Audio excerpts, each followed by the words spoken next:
So tell me a little bit about the early days of Hispanic marketing. The early days of Hispanic market. I think that the simplest division of what happened with multicultural marketing is that for many, many years it used to be about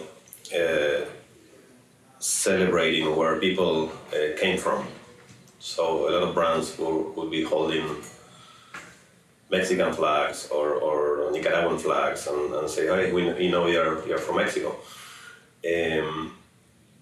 But back then the dynamic, the social dynamic was very, very different in the US. And you had all these Hispanics kind of trying to assimilate, to the US.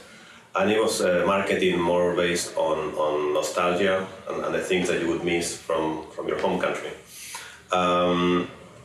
Then the dynamic changed completely, as I said. Hispanics got completely acculturated to the US, and they actually started influencing pop culture a lot.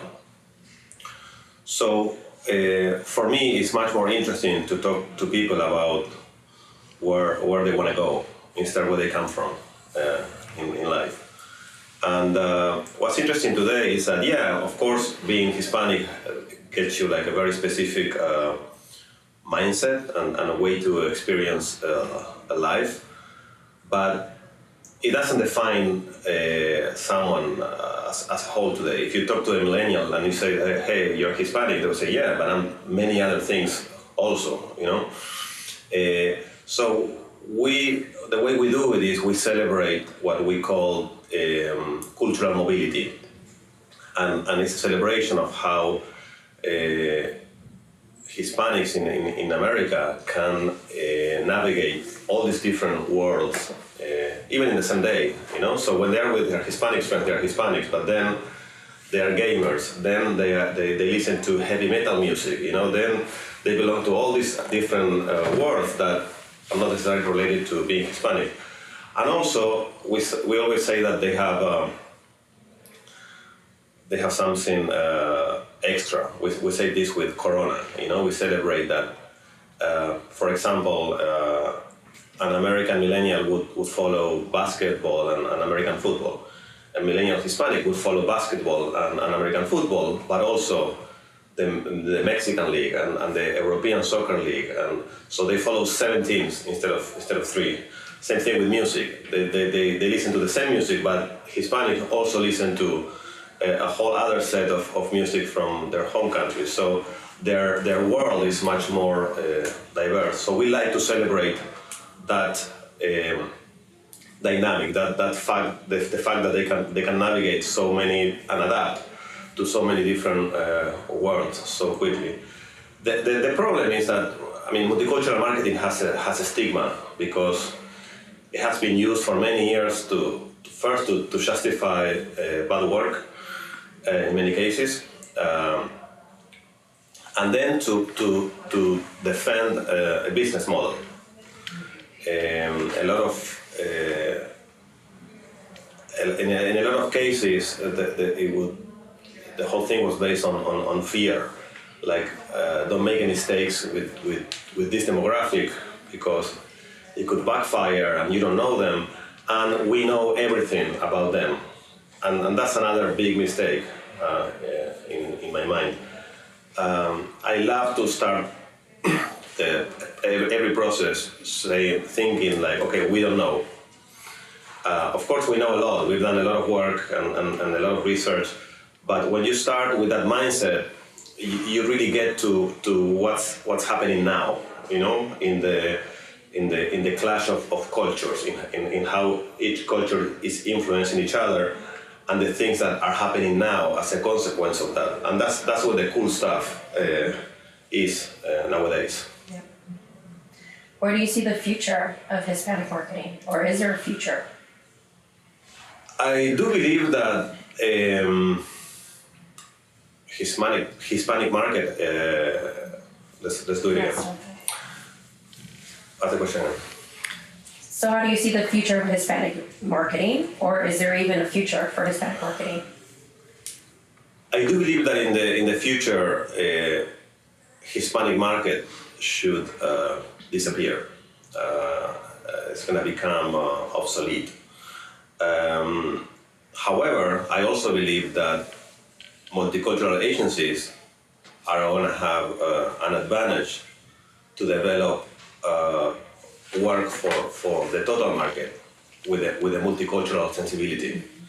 And it's sensibility that is going to make a big difference in the future in understanding the complex, social dynamic that is basically the U.S. But the model of Hispanics live in an isolated way, and you need to do like very specific things for them, and all that. I think in the future will disappear. Do you think having diverse teams helps brands or marketers create better advertising to diverse audiences? It's crucial. It's crucial. I mean, I told many clients many times, like everything you do has to be multicultural. There is. I mean, marketing, advertising, and branding and all that should reflect who you're talking to, right? And unfortunately, we are kind of far away still from agencies really representing the U.S. Demographic, So it's crazy to do like a campaign that is for white people and a campaign that is for a multicultural market for the same brand nowadays, and it's gonna get more and more absurd as this thing keeps evolving. Anything else you want to say? Because I think you've hit everything. Yeah. Anything in multicultural, diversity, Hispanic marketing, the future of advertising in general?